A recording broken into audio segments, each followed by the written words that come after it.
TV, forever on fire.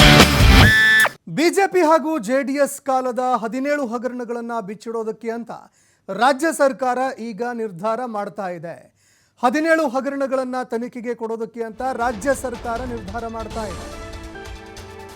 ಇನ್ನು ರಾಜ್ಯ ಸರ್ಕಾರದ ವಿರುದ್ಧ ಸಾಕಷ್ಟು ಆರೋಪಗಳನ್ನು ಮಾಡಿ ಮೈತ್ರಿ ಪಕ್ಷಗಳು ಪಾದಯಾತ್ರೆ ಕೂಡ ಮಾಡ್ತಾ ಇವೆ. ಇದೇ ಸಂದರ್ಭದಲ್ಲಿ ಕಾಂಗ್ರೆಸ್ ಕೂಡ ಇದೀಗ ವಿಪಕ್ಷಗಳ ಒಂದು ಹಗರಣಗಳನ್ನು ಬಿಚ್ಚಿಡೋದಕ್ಕೆ ಅಂತ ಮುಂದಾಗ್ತಾ ಇದೆ.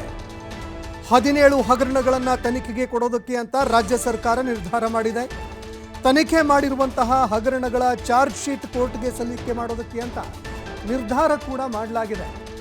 ಈಗಾಗಲೇ ತನಿಖೆ ಮಾಡಿರುವಂತಹ ಹಗರಣಗಳೇನಿದ್ದಾವೆ ಅದರ ಚಾರ್ಜ್ ಶೀಟ್ ಏನಾಯಿತು ಏನಿಲ್ಲ, ಅದರಲ್ಲಿ ಆಗಿರುವಂತಹ ಎನ್ಕ್ವೈರಿ ಏನು, ಆರೋಪ ಪಟ್ಟಿ ಏನು, ಇದೆಲ್ಲವನ್ನೂ ಕೂಡ ಕೋರ್ಟ್ಗೆ ಸಲ್ಲಿಕೆ ಮಾಡೋದಕ್ಕೆ ಅಂತ ರಾಜ್ಯ ಸರ್ಕಾರ ನಿರ್ಧಾರ ಮಾಡ್ತಾ ಇದೆ.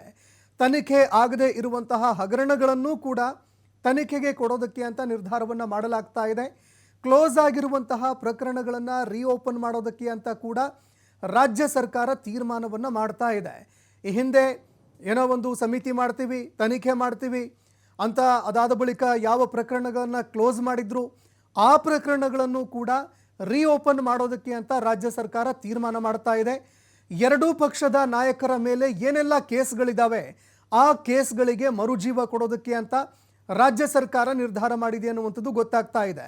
ಈ ಬಗ್ಗೆ ಈಗಾಗಲೇ ಗಂಭೀರವಾಗಿ ಚರ್ಚೆ ಕೂಡ ರಾಜ್ಯ ಸರ್ಕಾರ ಮಾಡಿದೆ. ಗಂಭೀರವಾಗಿ ಚರ್ಚೆ ಮಾಡಿ ಹಳೆ ಪ್ರಕರಣಗಳನ್ನು ಓಪನ್ ಮಾಡಬೇಕು. ಈ ಮೂಲಕವಾಗಿ ರಾಜ್ಯ ಸರ್ಕಾರದ ಮೇಲೆ ಗಂಭೀರ ಆರೋಪಗಳನ್ನು ಮಾಡ್ತಾ ಇರುವಂತಹ ಮೈತ್ರಿ ಪಕ್ಷದ ನಾಯಕರನ್ನು ಕಟ್ಟಿ ಹಾಕೋದಕ್ಕೆ ಅಂತ ರಾಜ್ಯ ಸರ್ಕಾರ ನಿರ್ಧಾರ ಮಾಡ್ತಾ ಇದೆ ಅನ್ನುವಂಥದ್ದು ಗೊತ್ತಾಗ್ತಾ ಇದೆ. ವೇಣುಗೋಪಾಲ್ ಸೂಚನೆ ನಂತರ ತನಿಖೆಗೆ ನೀಡೋದಕ್ಕೆ ಅಂತ ನಿರ್ಧಾರ ಮಾಡಲಾಗಿದೆ.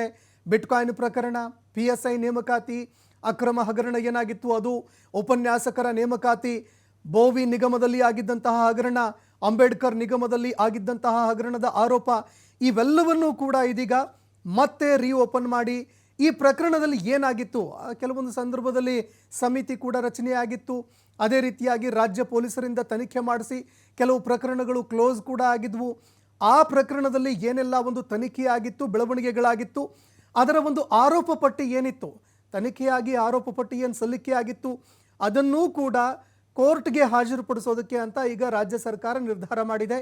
ಒಂದು ವೇಳೆ ಹಾಗಾಗಿದ್ದೇ ಆದರೆ ಆ ಸಂದರ್ಭದಲ್ಲಿ ವಿಪಕ್ಷಗಳ ನಾಯಕರಿಗೆ ಮತ್ತಷ್ಟು ಸಂಕಷ್ಟ ಎದುರಾಗುವಂತಹ ಸಾಧ್ಯತೆ ಇದೆ. ಇನ್ನು ಅದೇ ರೀತಿಯಾಗಿ ರಾಜ್ಯ ಸರ್ಕಾರವನ್ನು ಕಟ್ ಹಾಕೋದಕ್ಕೆ ಅಂತ ಯಾವ ಅಕ್ರಮ ಹಗರಣಗಳನ್ನು ಇದೀಗ ವಿಪಕ್ಷಗಳ ನಾಯಕರು, ಮೈತ್ರಿ ನಾಯಕರು ಏನು ಬಳಕೆ ಮಾಡ್ಕೊಳ್ತಾ ಇದ್ರು ಅದೇ ಒಂದು ಅಸ್ತ್ರವನ್ನು ಈಗ ಮರುಪ್ರಯೋಗ ಮಾಡೋದಕ್ಕೆ ಅಂತ ರಾಜ್ಯ ಸರ್ಕಾರ ನಿರ್ಧಾರ ಮಾಡ್ತಾ ಇದೆ. ಕಳೆದ ಒಂದು ಸರ್ಕಾರಗಳೇನಿದ್ವು BJP JDS ಸರ್ಕಾರ, ಆ ಸಂದರ್ಭದಲ್ಲಿ ಏನೆಲ್ಲ ಹಗರಣಗಳಾಗಿತ್ತು ಆ ಹಗರಣಗಳನ್ನು ಕೂಡ ಬಯಲಿಗೆ ಎಳೆಯೋದಕ್ಕೆ ಅಂತ ರಾಜ್ಯ ಸರ್ಕಾರ ನಿರ್ಧಾರ ಮಾಡಿರುವಂಥದ್ದು ಗೊತ್ತಾಗ್ತಾ ಇದೆ.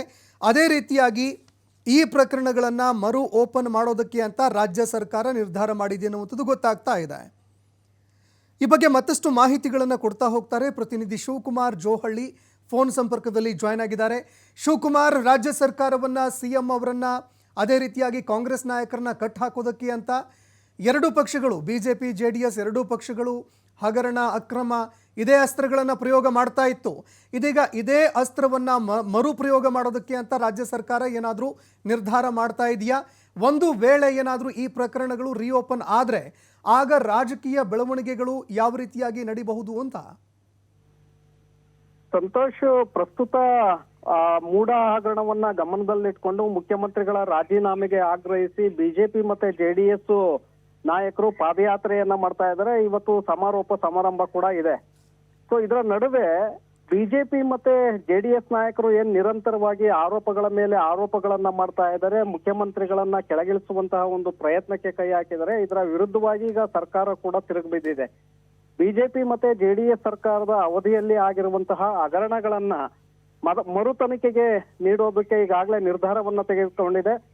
PSI ನೇಮಕಾತಿ ಹಗರಣ ಇರ್ಬೋದು, ಉಪನ್ಯಾಸಕರ ನೇಮಕಾತಿ ಹಗರಣ, ಬೋವಿ ನಿಗಮದ ಹಗರಣ, ಅಂಬೇಡ್ಕರ್ ನಿಗಮದ ಹಗರಣ, ಹಾಗೆ ಬೇರೆ ಬೇರೆ ಕಂದಾಯ ಇಲಾಖೆಯಲ್ಲಿ ಆಗಿರುವಂತಹ ಹಗರಣ, ಅಶೋಕ್ ಅವರ ಮೇಲೆ ಎದುರಾಗಿರುವಂತಹ ಭೂ ಡಿನೋಟಿಫೈ ಪ್ರಕರಣದ ಆರೋಪ, ಯಡಿಯೂರಪ್ಪನವರ ವಿರುದ್ಧವಾಗಿ ಇರುವಂತಹ ಪೋಕ್ಸೋ ಪ್ರಕರಣ, ಇದೆಲ್ಲವನ್ನೂ ಕೂಡ ಮತ್ತೆ ಕಾನೂನು ಹೋರಾಟವ ಕೆಲವು ತನಿಖೆಗಳಾಗ್ತಾ ಇದೆ, ಕೆಲವು ತನಿಖೆಗಳು ಮುಗಿದಿದೆ, ವರದಿ ಸರ್ಕಾರಕ್ಕೆ ಸಲ್ಲಿಕೆ ಆಗಿದೆ, ಕೆಲವು ತನಿಖೆಗೆ ಆಗದೆ ಸೈಲೆಂಟ್ ಆಗಿದೆ.